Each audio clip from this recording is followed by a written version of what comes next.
자, 오늘 말씀은 마태복음 26장 6절부터 13절 향유옥합을 부은 여인에 대한 말씀으로 지난주에 저희가 이 말씀을 잠깐 나누었고요. 오늘 한 번 더 나누도록 하겠습니다. 지난주에 나눌 때 어떤 걸 나누는지 기억하시죠? 집중하는 것입니다. 사랑은 집중하는 것이에요. 제가 에디와 조앤나 부모님의 아버님의 돌아가신 병원에 가서의 일을 지난주에 말씀드렸습니다. 가족들은요, 누군가 돌아가시면 그 사람에 집중합니다. 그래서 아무것도 보이지 않아요. 아무것도 신경 쓰이지 않습니다. 그런데 그냥 옆에 온 사람들은요, 이것저것 다 보여요. 왜 저건 저렇게 배열되었고, 왜 순서를 저렇게 하고, 왜 저기선 돈을 받고, 이런 게 다 보이는 거죠. 향유옥합을 부은 여인에게도 그러한 일이 있었다는 것입니다. 이 여인은 예수님께 집중했어요. 예수님만 보았습니다. 예수님이 자기 삶의 목적이었어요. 그래서 아무것도 생각하지 않았습니다. 다른 것들이 중요하지 않았다는 것이 아니라 예수님이 더 중요해서 다른 것들이 중요하지 않게 여겨진 것입니다. 그런데 제자들은 이 여인에 비해서 여전히 중요한 게 많았어요. 처음 예수님을 따를 때부터 우리가 어떤 자리를 가질 수 있는가, 우리 중에 누가 더 높은가, 하나님이 그 영광을 얻으실 때 우리는 어디에 있을 것인가, 이런 여러 가지 것들을 늘 생각하고 자기가 받을 것들에 대해서 생각했기 때문에 이 사람들은 시험에 들 수밖에 없었습니다. 그래서 그 사람들은 이 여자가 예수님께 온전히 드리는 것을 보지 못하고 시험에 든 것이에요. 여러분이 교회에 나오실 때 예수님에게 집중하시기 바랍니다. 단 한 번이라도 예수님이 삶의 목적이 되시길 바랍니다. 오셔서 내가 예수님을 믿으니까, 하나님을 믿으니까 나의 인생에 이러한 일이 있을 것이다. 내가 이 교회에 오니까 이 교회에서 이런 좋은 것을 받을 것이다. 물론 그런 것도 중요하지 않은 거 아닙니다. 복을 받는 것은 성경에서 중요한 주제 중에 하나예요. 그러나 그것이 주가 되어서는 안 된다는 거예요. 하나님이 여전히 그 한가운데 계셔야 됩니다. 제가 이걸 생각하면요, 사실 인류의 여러 가지 근본 문제가 여기에 관련되어 있어요. 여러분, 한국 드라마의 모든 문제가 뭔지 아세요? 그 한국 드라마 지금 막 전 세계적으로 한류라 그래서 유명하잖아요. 저희 교회 분들도 많이 봐요. 그리고 이렇게 그 중국 아주머니들, 일본 아주머니들 많이 보신대요. 그 사랑이 너무 아름답다는 거예요. 특별히 누구 사랑이 아름다운지 아세요? 여자 사랑이 아름다운 게 아닙니다. 그 왕자님 사랑이 너무 아름다워요. 그죠? 한국 드라마는 이 주인공 여자가 있는데 항상 뭔가 좀 모자라요. 가난하고 뭐가 문제가 있는데 갑자기 왕자님이 나타나가지고 여자 손을 딱 잡고 끌어줍니다. 이거에 이제 사람들이 감동을 하는 거예요. 이게 사실 고전적인 문제죠. 이게 그 신데렐라 신드롬이에요. 여자가 있는데 그 남자가 와서 이 여자에게 한껏 사랑을 부어준다는 거예요. 근데 문제는 그 남자가 누구예요? 왕자거나 CEO거나 엄청 능력 있는 현빈이거나 이런 사람이 나타난다는 거죠. 이 사랑의 문제는요, 이 여자의 문제는 내가 이 남자를 얼만큼 사랑하는가에 대한 얘기 아닙니다. 이 남자한테 내가 얼만큼 사랑을 받는가, 이것이 문제예요. 여러분 혹시 요즘에 인기 있는 그 응답하라 1988 보셨어요? 거기 덕선이가 참 고민을 해요. 남자들에 둘러싸여서 3명의 남자가 자기를 좋아하니까 막 고민합니다. 그래서 이 남자가 날 좋아하나? 저 남자가 날 좋아하나? 그 드라마에서 여자 주인공이 그러는데, 이건 그 드라마만 보는 게 아니라 한국 모든 드라마는 다 똑같아요. 주인공 여자는 늘 고민하게 돼 있어요. 왜냐하면 2명 이상의 남자들이 꼭 자기를 좋아하는데 2명이 다 멋있습니다. 그러면 이 남자가 날 더 좋아하나? 이 남자가 날 더 좋아하나? 그렇게 고민해요.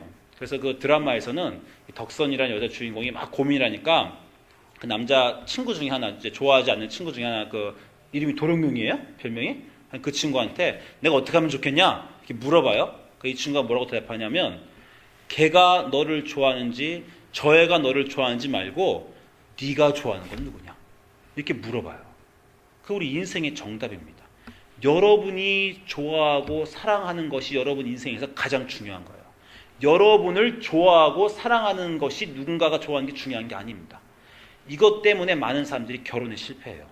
여러분, 왜 결혼에 사람들이 결혼할 때 우리가 뭐라 그러냐면 사랑하는 사람과 결혼하는 게 아니라 결혼하자고 자기한테 말하는 사람과 결혼한다, 이런 한국말이 있어요. 그건 왜냐하면 자기한테 결혼하자고 말한 사람이 자기를 사랑하는 사람 같거든요. 이게 미국의 결혼 문화입니다. 절대 자기가 결혼하자고 여자들이 먼저 말 안 하고요, 남자가 다이아를 꼭 줘야 돼요. 그러면서 프로포즈를 해야 되죠. 그리고 이 다이아의 크기에 따라서 여자가 뭘 결정해요? 저렇게 큰 다이아를 나를 위해 준비하는 거 보면 나를 정말 사랑하는구나, 앞으로 30년, 50년 나를 사랑하겠구나. 이렇게 생각을 한다는 거죠. 여러분, 저 목사니까 사람들이 와서 저하고 상담을 하는데 결혼에 문제가 생겨서 이혼 상담이 오면 제일 큰 이유가 뭔지 아세요? 대부분이 이 남자의 사랑이 식은 것 같아요. 이 여자가 더 이상 나를 사랑하는 것 같지 않습니다. 그 이유가 뭐냐면 저 사람이 나를 향한 사랑이 이제 끝났다는 거예요. 그래서 내가 결혼 생활을 할 수 없다는 것입니다. 결혼을 할 때 내가 저 사람을 얼마나 사랑하는가가 자기 결정이 아니고요. 저 사람이 나를 얼마나 사랑하는가를 가지고 결혼을 했기 때문에 결혼 생활 30년, 50년 하면서 계속 불안한 게 뭐예요? 이 사람이 계속 똑같이 나를 사랑하나? 그래서 혹시 이 사람이 나를 사랑하지 않는 모양이 보일 때 불안한 겁니다. 내 사랑이, 이 사람의 사랑이 식었나? 그 사랑이 흔들리죠. 그런데 결혼할 때 내가 하는 사랑으로 집중하면요. 결혼이 흔들리지 않습니다. 자기가 흔들리지 않으면. 내가 이 사람을 사랑했고 이 사람을 사랑했으니까 내가 결혼하는 것이다 라는 거죠. 제가 재미있는 얘기 하나 할게요. 제가 생강을 진짜 싫어했어요. 어렸을 때부터 김치 먹다가 가끔 한국에서 어머님들이 김치에다 생강 넣잖아요. 그럼 생강이 씹히면 어머니한테 소리를 쳤어요. 엄마! 생강 넣지 말라 그랬잖아! 왜 김치에 생강을 넣어요? 막 이렇게 막 소리를 지를 정도로 생강을 진짜 싫어했어요. 근데 제가 해나 사모하고 연애를 시작했습니다. 연애를 시작했는데 여자친구가 생강이 좋다는 거예요. 근데 한국에 길 가다가 보면 길거리에 이렇게 생강 파는 거 아시죠? 이렇게 마른 생강 구워가지고. 어느 날 갑자기 저게 먹고 싶어요. 그래서 먹었는데요. 생강이 답니다, 저한테. 그 다음부터는 생강이 달더라고요. 그래서 야, 신기하다. 나는 평생 생강을 싫어하는 사람인데 생강이 내 입에 왜 이렇게 달까? 그래서 한참 생강을 잘 먹었어요. 결혼하고 2년 지나니까 생강이 다시 써졌어요. 무슨 말인지 아세요? 제 마음이 변했어요. 예. 좋은 거는요, 결혼하고 10년째 되니까 생각이 다시 달아졌습니다. 박수 한번 쳐셔야 돼요. 결혼하고 10년 지나니까 제 사랑이 회복된다는 거예요. 그러니까 결혼하고 처음 2년 동안은 허니문이라 그래갖고 그냥 남자 여자 사랑하는 그 데이트 감정을 했던 거예요. 근데 이제 생활이라는 걸 하니까 뭔가 아내가 옛날 연애할 때 그런 여자친구 같지 않더라고요. 그러다 한 8년 더 지나니까 이제 결혼에 대한 이해, 아내에 대한 이해가 새로 생기면서 더 사랑하는 어떤 그런 일이 있었습니다. 여러분, 하나님이 인간을 만드실 때 가장 만드신 기본 이유가 뭐예요? 하나님과 인간이 사랑하기 위해서 만드셨어요. 하나님이 관계를 맺기 위해 만드셨습니다. 하나님이 인간을 왜 만드셨냐는 질문은 여러분이 아기를 왜 낳습니까? 라는 질문하고 똑같은 거예요. 아기 왜 낳으세요? 종족 번식을 위해 낳으세요? 아니죠. 사랑할 대상을 만들기 위해서 낳는 겁니다. 하나님도 사랑할 대상을 만들기 위해서 인간을 만드셨어요. 그런데 인간을 만들었더니 하나님이 뭐라 그래요? 아담을 만들어 놓고 인간이 독처하는 게 좋지 못하다. 혼자 있는 게 좋지 못하다. 왜 그런 줄 아세요? 하나님이 인간을 만들고 인간에게 많은 사랑을, 아담에게 많은 사랑을 부어주셨어요. 하나님이 사랑을 주셨습니다. 근데 아담은요, 사랑을 받을 줄밖에 몰랐어요. 그래서 왜냐하면 사랑할 대상이 없으니까. 그래서 하나님이 사랑할 대상이 있어야 되겠다, 얘도. 그래서 독처하는 게 좋지 못하다고 하신 거예요. 그래서 아담에게 이브를 만들어 주셨습니다. 여러분, 아담에게 이브는요, 자식하고 똑같아요. 여러분, 자식이 왜 소중해요? 여러분 몸에서 나왔으니까 소중하잖아요. 이브 어디서 나왔어요? 아담 갈비뼈에서 나왔잖아요. 아담의 유전자로 아담의 몸으로 만든 게 이브입니다. 그러니까 여러분이 자식을 사랑하듯이 하나님이 아담을 사랑하듯이 아담 보고 이브를 사랑하러 하나님이 천지창조하신 거예요. 근데 아담이 어떻게 했어요? 그 이브를 배신하죠. 배신한 것뿐만 아니라 하나님에게 자기가 정죄함을 받을 때 이브가 과일을 줘서 내가 먹었습니다. 그 이브한테 죄를 뒤집어 씌우죠. 그래서 그 사랑이 깨졌습니다. 주어야 되는 사랑이 깨졌어요. 그래서 하나님이 그거에 대한 벌이자 치료책으로 뭘 하셨습니까? 너가 아담과 이브 너희가 같이 사랑을 못하는구나. 그래서 뭘 하셨어요? 너에게 아기 낳는 고통을 주겠다고 하셨어요. 그래서 아기를 낳잖아요. 그 다음부터 그게 치료가 되는 겁니다. 아기를 낳으면서 여러분이 가장 주는 사랑을 해보는 거는 아기를 낳으면서 해보잖아요. 아기를 낳으면서 정말 이 아이에게 한없이 줍니다. 그리고 줄 때 집중해서 줘요. 여러분이 애들한테 뭐 줄 때요, 내가 내 마음은 주지만 돈은 주지 말아야지. 내 돈은 주지만 내 시간은 주지 말아야지. 그럼 선별해서 줍니까? 또는 내 컴퓨터는 주지만 내 자동차는 주지 말아야지. 그렇게 선별해서 주지 않습니다. 아이들이 필요하고 아이들이 원하는 것이 결정되면 부모는 무조건 주는 거예요. 왜냐하면 부모는 아이들에게 집중하거든요. 그래서 내가 이걸 아이들에게 줄 때 내가 이걸 주면 다음 달 뭐 돈 낼 게 없나? 뭐 카드빚을 갚을 수 있나? 이런 거 생각 안 합니다. 부모는 이게 정말 필요하면 일단 주고 보는 거죠. 그게 집중하는 사람이고 주는 사랑입니다. 여러분 자식 간에 있는 그 사랑이요, 부부관계에서도 그 사랑이 완성돼야 돼요. 그래야 됩니다. 부부간에서 그렇지 않으면 그 부부간의 관계를 하나님 만드신 게 하나님과 인간의 사랑을 이해하고 또 자식과의 사랑을 통해서 이해하시라고 한 건데, 늘상 이 사람이 나를 얼마큼 사랑하는가로 여러분 부부관계 유지하시면요, 부부관계는 늘 흔들려요. 그러니까 오늘부터라도 부부관계나 자식관계나 여러분이 하나님의 관계에서 내가 얼만큼 이분을 사랑하는가, 이분에게 집중할 수 있는가를 여러분이 고민하시기 바랍니다. 여자는 우리가 지난 시간에 나온 대로 그랬다는 거예요. 예수님만 생각하고 예수님이 목적이고 예수님에게 집중해서 예수님께 드렸다는 것입니다. 근데 제자들은 그렇게 하지 못했어요. 오늘은 그 구절을 다시 한번 볼까 합니다. 다시 한번 보는데 제가 다시 물어볼게요. 지난 시간에도 물어봤지만, 여자가 값비싼 향유 옥합을 예수님에게 드렸을 때 제자들이 화가 난 이유는 무엇입니까? 많은 사람들이요, 값비싼 거를 드렸다고 해서 화가 났다고 생각하는 경우가 있어요. 근데 그렇지 않습니다. 여자는요, 값비싼 걸 드려서 제자들이 화가 난 게 아니라 제자들이 초점은 뭐냐면 낭비했다는 거예요. 여러분 만약에 여자가 이 값비싼 거를 돈으로 팔아서 헌금으로 드렸다고 생각해 보세요. 제자들이 얼마나 좋아했겠어요. 그죠? 그러니까 예수님에게 이 여자가 머리에 부었더니 제자들이 낭비라고 본 거예요. 그러니까 제자들이 막 화를 내고 여자를 비난하니까 예수님이 이 여자를 보호해주고 싶습니다. 그죠? 예수님이 이 여자를 보호해주고 싶어서 오늘 9절에서 예수님이 뭐라 그래요? 가난한 자는 너희와 항상 함께 있지만 이 여자가 이 향유를 부은 것은 내 몸에 내 장사를 준비하는 것이다. 그래서 예수님이 이 여자를 보호해 줍니다. 비난하지 마라. 이 여자 낭비한 거 아니라 내 장례를 준비한 것이다. 이렇게 말씀하세요. 이 여자가 예수님의 장례를 준비했습니까? 진짜로? 아니, 거기 머리에다 향유를 부은 게 뭐가 준비한 거예요? 예수님의 장례를 실제로 준비한 여자들이 있어요. 마가복음 16장 1절에 가보십시오.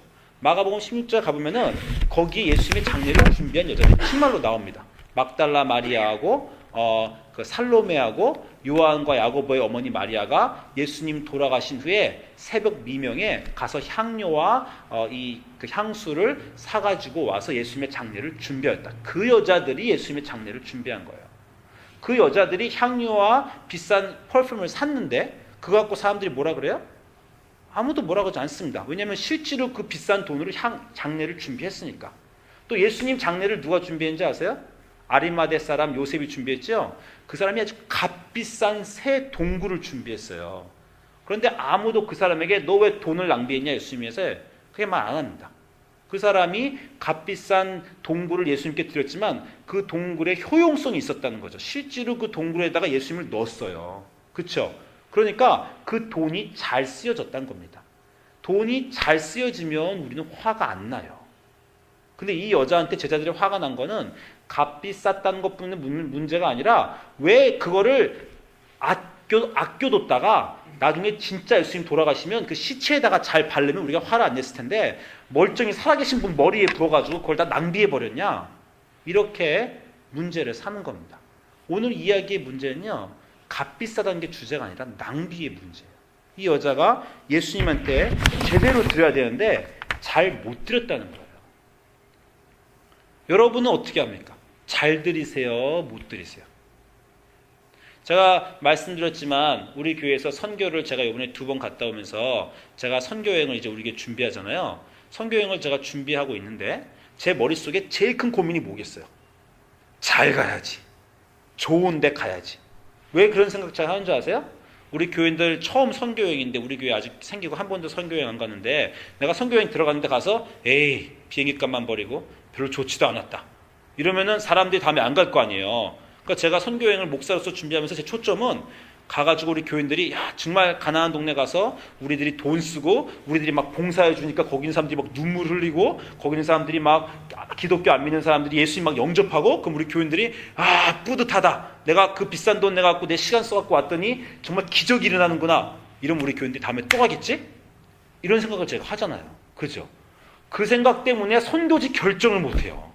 어디가 좋은 선교지일까 정말 고민을 하는 겁니다. 그럼 만약에 제가 선교지를 준비했는데 선교지 가서 별일도 없었어요.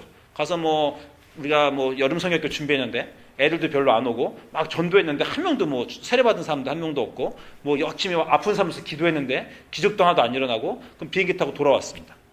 그러면 그 선교는 실패한 선교입니까? 제가 어저께 우리 라티노 공동체 그 식사하라고 제가 이메일도 띄웠잖아요. 그때도 사람들이 사인업을 할 때 제일 큰 걱정이 또 그거예요. 라티노 사람들이 많이 와야 사인업 해갖고 점심 준비하러 온 사람들이 뿌듯해 할 텐데 와서 이 사람들이 점심을 준비하는데 야 내가 내 귀한 시간 들여서 점심을 준비하러 왔더니 여기 이 많은 사람들이 먹고 나한테 고마워하는구나. 이래야 이 사람들이 이 인커리지가 돼가지고 다음에 또 올 텐데 제가 한심한 걱정을 하고 있는 겁니다.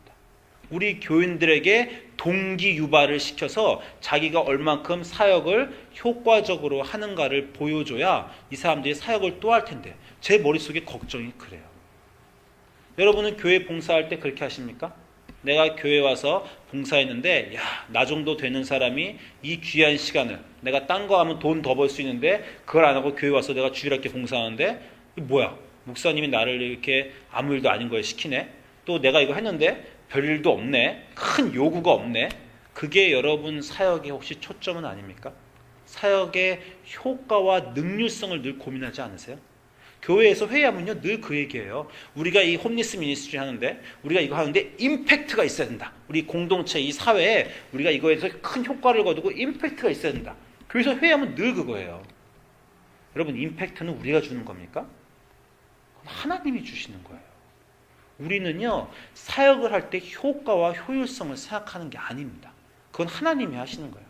만약에 효과와 효율성을 생각하시면 하나님이 아들을 주셨겠어요? 그게 값어치가 있어요? 그 인간들을 위해서 하나님의 아들 신인 하나님이 십자가에 못 박히신 게 효율적인 사역입니까? 하나님이 사역을 효율적으로 하셨어요? 그 사람들을 40년 동안 광야를 보내고 모세를 40년 동안 보내고 이게 효율적인 사역입니까? 하나님의 사역은요 효율적이지 않습니다. 하나님의 사역은 낭비예요. 낭비. 그 아들을 우리를 위해 주셨다는 건요 정말 커다란 낭비입니다. 근데 우리는요 낭비를 싫어해요. 우린 낭비 좀 어떻게 안 했으면 좋겠어. 내가 교회 가 섬겨도 내 시간하고 내 돈 낭비 안 하게 내가 드린 거는 최대한 큰 효과를 거두게 그렇게 사역하기를 원합니다. 제가 2주 전에 선교 보고를 드렸어요. 여러분한테. 그죠? 자, 조금 더 얘기할게요. 오늘 선교 마지막 얘기할게요. 제가 간 선교가 이 우즈베키스탄 세 군데에 갔어요. 카자흐스탄하고 이 컬키스탄의 나라 중에 중앙아시아에 비슈케크하고 알마티하고 우스토베를 갔습니다. 이 가서 비슈케크 도착해서 여기서 하루 있고 또 하루 그 다음에 알마티라는 도시에 있고 그다음에 또 우스토베로 갔어요. 제가 이 얘기 지난번에 다 드렸죠. 이 4시간씩 걸리는 거리인데 이 세 군데를 간 이유는 뭐냐면 세 군데 각각의 선교센터가 있어요. 그래서 이 비슈케크 갔더니 비슈케크의 선교센터가 이렇게 거의 제가 지난 한 2주 전에 말씀드린 대로 집처럼 이렇게 집을 만들어서 선교센터를 하고 있습니다. 그리고 또 갔더니 알마티에도 이런 선교센터, 우리나라 그냥 보통 집 같잖아요. 집 같은 데다가 이 안에서 예배당 만들어서 이 알마티에도 선교센터가 있어요. 그 다음에 또 우시토베를 봤습니다. 이건 제가 여러분에게 이 주제에 말씀드린 대로 고려인 마을들이 있다고 했잖아요. 이 우시토베도 갔더니 여기도 선교센터가 있는데 이 우시토베 선교센터는 특별히 커요. 이 세 군데, 4시간 이 세 군데의 선교센터를 왜 갔냐면, 그리고 여기에 선교센터가 왜 있냐면요. 한 분이 다 만들었어요. 이게 박희진 사모님이라는 지금 선교사님이라고 하는데 여기 밑에 계신 이분이 이 선교센터를 다 만들었습니다. 이분이 이 선교센터를 만들었는데 너무 선교센터를 잘 지으셨어요. 이 선교센터 가면 건물도 우스톱에 너무 좋고요. 제가 2주 전에 말씀드린 대로 이 동네가 이렇게 가난해요. 제가 동네를 가보면 사람들도 가난하고요. 거기 유스 애들이 이 가난한 집에서 그냥 정말 아무것도 아닌 우리 애들처럼 공부방이 있다, 책상이 있다, 컴퓨터가 상상도 못합니다. 그냥 이런 집 안에 한국 무슨 60년대, 50년대 집 안에서 그냥 온 가족이 막 그냥 있어요. 자기 공간이 절대 없어요. 이런 애들이요 학교만 끝나면 이 사모님이 만드신 이 선교센터로 오는 겁니다. 이 선교센터 안에 오면 이 건물 내부를 보세요. 지금 우리 교회하고도 뒤지지 않잖아요. 이 가난한 동네 안에 이렇게 번지르르한 정말 1960년대 한국 같은 동네에 2010년 같은 미국 건물이 딱 하나 있는 거예요. 그러니까 얼마나 애들한테 이게 어트랙티브 하겠어요. 애들이 얼마나 오고 싶겠어요. 방과 후에 애들이 오면요 하루 종일 그냥 여기 있다 갑니다. 그럼 하루 종일 여기서 애들한테 여기 뭐 영어 잉글리시 수업도 열어주고요, 애들한테 노래도 가르쳐주고 게임도 해주고 예배도 드려줘요. 그 제가 보기에 야 이건 정말 구원의 땅이구나. 그냥 이 동네에 방주가 하나 서 있구나. 아이들이 그냥 아무것도 못한 아이들이 여기 와서, 그러면 여기 와서 부모들이 와서 또 저녁도 다 대접해 줍니다. 먹여주고 재워주고 프로그램을 다 제공해 주세요. 그래서 제가 야 이분이 여기다가 천국을 만들었구나 이런 생각을 제가 했습니다. 그것뿐만 아니에요. 가면 막 가서 이분이 이제 막 미국에서 펀드를 받아다가 이게 기숙 게스트룸이에요. 저는 갔더니 너무 좋더라고. 딴 선교센터 가면요, 저도 멕시코 가면 굉장히 막 딴 데 가면 자기도 힘들고 텐트 안에서 자야 되잖아요. 너무 편했어요. 여러분 나중에 혹시 저 가면 가세요. 그럼 너무 좋고 휴가 간 것 같아요. 음식도 너무 좋고 방도 너무 좋고 가서 돼지도 키우시고 농장도 있고 이렇게 너무 잘 해놓으셨어요. 그래서 이걸 잘 해놓은 거 보고 정말 이분한테 감동을 받았습니다. 근데 이분은 이분대로 나름대로 스토리가 있으세요. 이분은 이제 사모님이셨는데, 이분 목사님이 이렇게 전에 계셨는데 2013년에 이 목사님이 선교사로 러시아에 계실 때 암으로 돌아가셨습니다. 그러니까 목사님이 돌아가셨는데 목사님이 연합감리교에서 은퇴한 목사님이셨기 때문에요, 연금이 잘 나왔어요. 그래서 이 사모님은 그 이후로 그냥 연금 받으시면서 나머지 사시면 됐어요. 그런데 목사님이 선교지에서 돌아가셨기 때문에 본인도 선교지에 뼈를 묻겠다, 이렇게 해서 사모님에서 선교사로 자기의 그 정체성을 바꾼 겁니다. 그래서 사모님이 되셨어요. 그래서 이 사모님이 되셔서 아까 말한 이 세 군데, 그 처음에는 비슈켓 가시고 그 다음 알마티, 거기서 선교센터 하나 지으셨어요. 그 다음에 또 알마티가 가서 선교센터 또 집을 지으셨어요. 그분이 다 지으신 겁니다. 그 우스트 가서 또 지으셨어요. 무슨 돈으로 지었게요? 자기 남편의 연금 나오는 돈으로 지었어요. 그 미국에서 은퇴하셨으니까 연금이 많이 나오잖아요. 미국에서 나온 연퇴한 돈으로, 이 동네는 또 가난한 나라니까 또 나름대로 집값이 쌀 거 아닙니까? 2만 불, 5만 불 들이면 저런 집 짓는 것 같아요. 연금으로 지었고요. 또 이분이 평생 미국에서 목사님 사모님이셨고 그 목사님이 사역하셨으니까 자기가 섬기셨던 교회에 와서 그 선교 헌금들을 받으셨죠.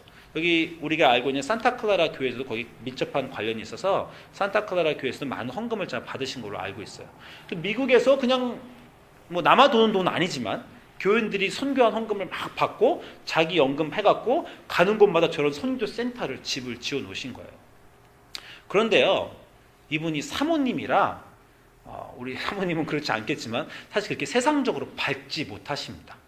그래서 그분이 드린 돈에 비해서 선교센터가 작다는 사람들이 불평을 해요. 미국에서 막 하와이에서 돈 들이고 막 LA에서 돈 들이고 아틀란타에서 돈 들이고 들으면서 뭐야, 선교원금을 그만큼 받으셔가지고 이거 지으셨어? 이런 말들을 사람들이 좀 한대요. 야, 나라면은 그 동네 땅값을 생각하고 그 동네 집값과 인건비를 생각하면 훨씬 더 큰 건물을 지었을 텐데 그 사모님 별로 지혜가 없으시구만, 별로 효과적으로 돈을 쓰시지 못하는구만, 이런 불평을 드려요. 그런 불평을 하시는 것 같아요. 그래서 저희가 이제 가서 야, 사모님 이 건물 너무 예뻐, 이거 도대체 얼마에 지으셨어요? 이렇게 하잖아요. 묻지 마, 그거 얼마에 들었는지 말도 못해. 저 얼핏 듣기에 집 짓다가 사기도 좀 당하셨대요. 사람들이 저 사람 믿지 마시고 저 건축업자 믿으면 안 됩니다 이런데, 한 사모님 또 착하시고 마음이 좋으시니까 또 사람 믿었다가 또 사기도 조금 당하신 것 같아요. 그래가지고 이렇게 많은 돈을 허비하시면서 이런 집들을 지었어요. 그래서 이 사모님의 사역에서 너무 감사한데 어떤 사람들은 미국에서 돈을 많이 받아다가 좀 허비를 많이 하셨어, 이렇게 불평하는 사람들이 있습니다. 근데 여러분, 제가 그분들한테 묻고 싶어요. 그럼 그렇게 똑똑하면 자기들이 가서 짓지.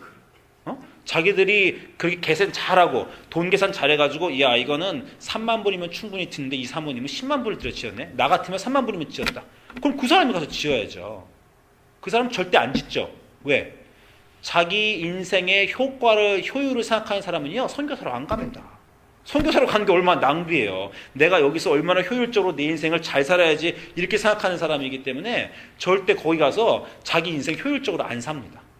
자기 인생을 다 낭비해가면서 선교사로 안 보내요. 자기가 효율을 생각하는 사람은 선교사로 안 갑니다.